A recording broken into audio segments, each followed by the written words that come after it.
शहर से 20 किलोमीटर दूर एक छोटा सा गांव था, बिलासपुर। वहां एक पुरानी चरचर हवेली थी, जिसे लोग काली हवेली कहते थे।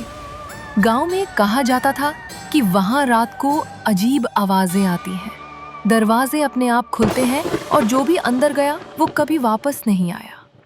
लेकिन कुछ लोग इन सारी बातों को आज भी अफवाहें समझते हैं। शहर से आए 4 दोस्त राहुल, सिमी, अर्जुन और टीना गांव घूमने आए। उन्हें इन सब बातों पर यकीन नहीं है। उन्होंने ठान लिया है कि एक रात काली हवेली में गुजारेंगे।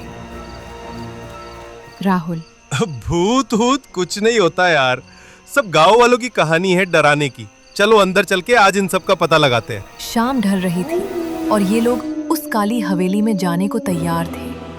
चारों दोस्त टॉर्च और कैमरा लेकर हवेली में दाखिल हुए। अंदर हर चीज पर धूल जमी थी। दीवारों पर उधेड़ी हुई पेंटिंग थी।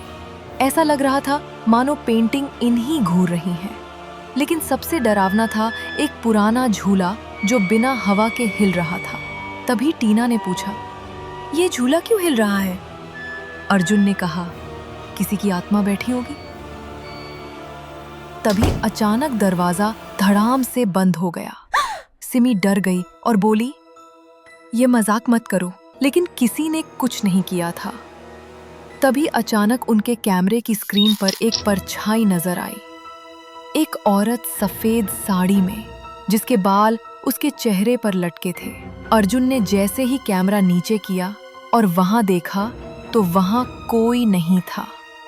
टीना ने कहा, मुझे लगता है वो आ गई है। मैंने इसके बारे में सुना है। इस हवेली में रानी भवानी की आत्मा भटकती है। उसे 100 साल पहले उसके ही पति ने जिंदा जला दिया था। अब हर कोने से फुसफुसाने कई आवाज आने लगी, जैसे उनसे कोई कह रहा हो, क्यों आए हो, क्यों आए हो। ये सब सुनकर अब ये चारों बहुत डर चुके थे। तभी राहुल चिल्लाया, यहाँ कौन है? कौन है यहाँ? तभी वो आत्मा उनके सामने प्रकट हो गई और इन चारों की चीखें निकल गईं। उन्होंने आओ देखा ना ताओ बस भागने लगे। उन्हें कुछ समझ नहीं आ रहा था कि कहाँ जाएं, लेकिन वो आत्मा उनके पीछे पड़ चुकी थी। जिसके बाद बस एक ही आवाज आई, सब मरेंगे, सब मरेंगे। और अचानक उस हवेली में एक गहरा सन्नाटा छा गया। सुबह होने पर गांव वाले जब इन्हें ढूंढते हुए हवेली तक पहुंचे तो अंदर उन्हें सिर्फ एक कैमरा पड़ा हुआ मिला। उस कैमरे को खोलकर जब उन्होंने देखा तो उसमें कुछ नहीं दिखाई दिया, केवल सिर्फ उन चारों की चीखें सुनाई दी।